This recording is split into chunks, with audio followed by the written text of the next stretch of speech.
यह तब की बात है जब पांडव अपने 13 वर्ष के अज्ञातवास पर थे और इस दौरान वे घने जंगलों में वास कर रहे थे।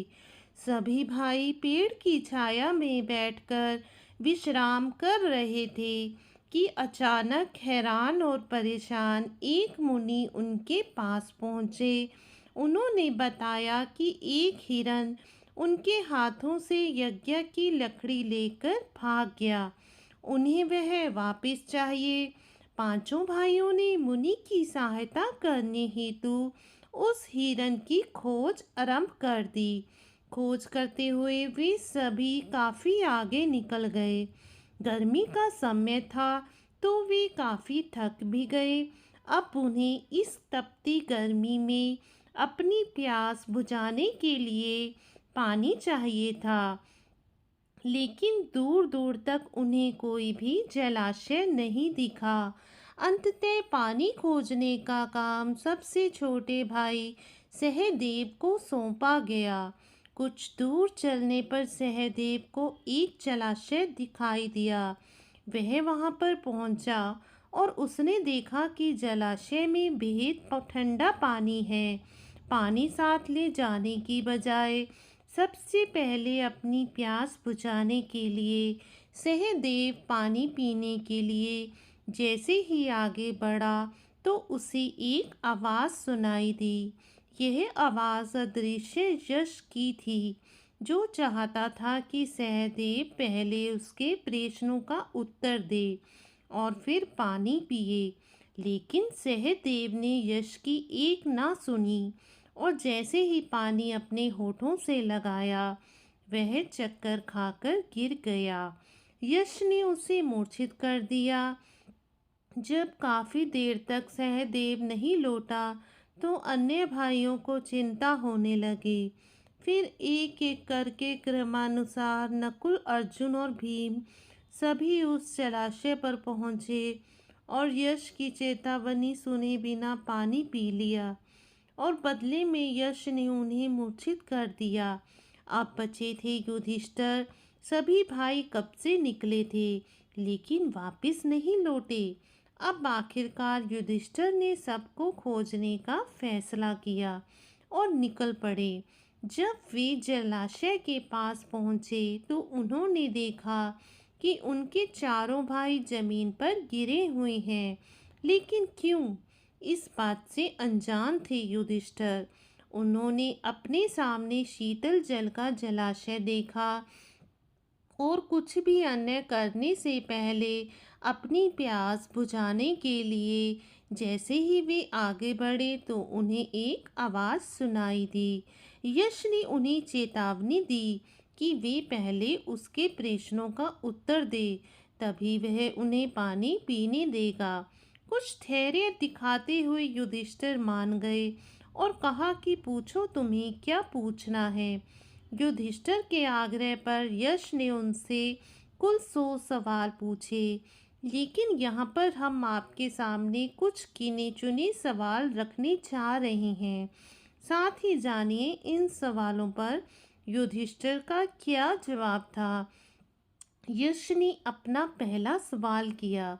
उसने युधिष्ठिर से पूछा कि कौन हूँ मैं, जिस पर जवाब आया कि तुम ना शरीर हो, ना इंद्रियां, ना मन, ना बुद्धि, तुम शुद्ध चेतना हो, वह चेतना जो सर्व साक्षी है। अगला प्रश्न। यश, जीवन का उद्देश्य क्या है? युधिष्ठिर, जीवन का उद्देश्य उसी चेतना को जानना है जो जन्म और मरण के बंधन से मुक्त है। उसे जानना ही मोक्ष है। यश, जन्म का कारण क्या है? युधिष्ठिर, अतृप्त वासनाएं, कामनाएं और कर्मफल, यही जन्म का कारण है। फिर अगला प्रश्न। यश, जन्म और मरण के बंधन से मुक्त कौन है? युधिष्ठिर, जिसने स्वयं को उस आत्मा को जान लिया वे जन्म और मरण के बंधन से मुक्त है। इन सवालों के बाद भी यश नहीं रुके। वे एक के बाद एक सवाल करते रहे तब तक जब तक आगे से कोई जवाब नहीं आए। उनका अगला सवाल था कि वासना और जन्म का संबंध क्या है, जिस पर जवाब आया कि जैसी वासनाएं वैसा ही जन्म होता है। यदि वासनाएं पशु जैसी तो पशु योनि में जन्म, यदि वासनाएं मनुष्य जैसी तो मनुष्य योनि में जन्म। यश, संसार में दुख क्यों है? युधिष्ठिर, लालच स्वार्थ भय संसार के दुखों का कारण है। यश, तो फिर ईश्वर ने दुख की रचना क्यों की? युधिष्ठिर, ईश्वर ने संसार की रचना की और मनुष्य ने अपने विचार और कर्मों से दुख और सुख की रचना की। यश, क्या ईश्वर है? कौन है वह? क्या रूप है उसका? क्या वह स्त्री है या पुरुष? युधिष्ठिर, हे यश, कारण के बिना कार्य नहीं। यह संसार उस कारण के अस्तित्व का प्रमाण है। तुम हो इसलिए वह भी है। उस महान कारण को ही अध्यात्म में ईश्वर कहा गया है। वह ना तो स्त्री है और ना ही पुरुष। यश, उसका स्वरूप क्या है? युधिष्ठिर, वह सत चित आनंद है। वह अनाकार ही सभी रूपों में अपने आप को स्वयं को व्यक्त करता है। यश, वह अनाकार स्वयं करता क्या है? युधिष्ठिर, वह ईश्वर संसार की रचना पालन और संहार करता है। यश, यदि ईश्वर ने संसार की रचना की है तो फिर ईश्वर की रचना किसने की? युधिष्ठिर, वह अजन्मा अमृत और अकारण है। यश, भाग्य क्या है? युधिष्ठिर, हर क्रिया हर कार्य का एक ही परिमाण है। परिणाम अच्छा भी हो सकता है बुरा भी हो सकता है।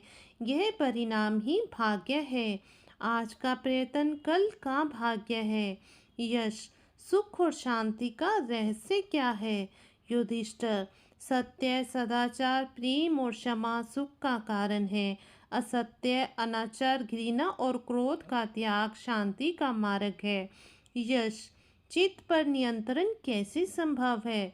युधिष्ठिर, इच्छाएं कामनाएं चित्त में उद्वेग उत्पन्न करती है। इच्छाओं पर विजय चित्त पर विजय है। यश, सच्चा प्रेम क्या है? युधिष्ठिर, स्वयं को सभी में देखना ही सच्चा प्रेम है। स्वयं को सर्वव्यापक देखना सच्चा प्रेम है। स्वयं को सभी के साथ एक देखना सच्चा प्रेम है।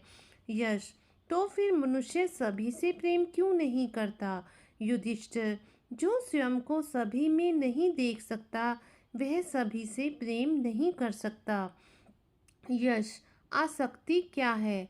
युधिष्ठिर, प्रेम में मांग अपेक्षा अधिकार आसक्ति है। यश, बुद्धिमान कौन है? युधिष्ठिर, जिसके पास विवेक है। यश, नशा क्या है? युधिष्ठिर, आसक्ति। यश, चोर कौन है?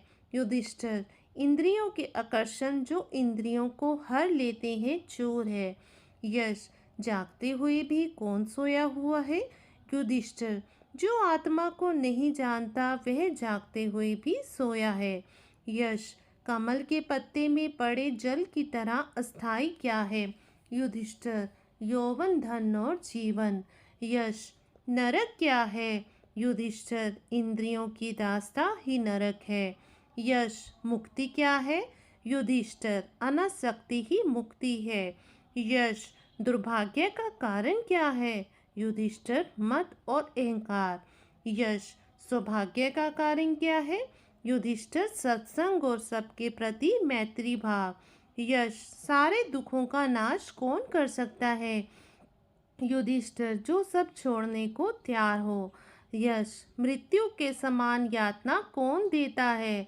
युधिष्ठिर, गुप्त रूप से किया गया अपराध।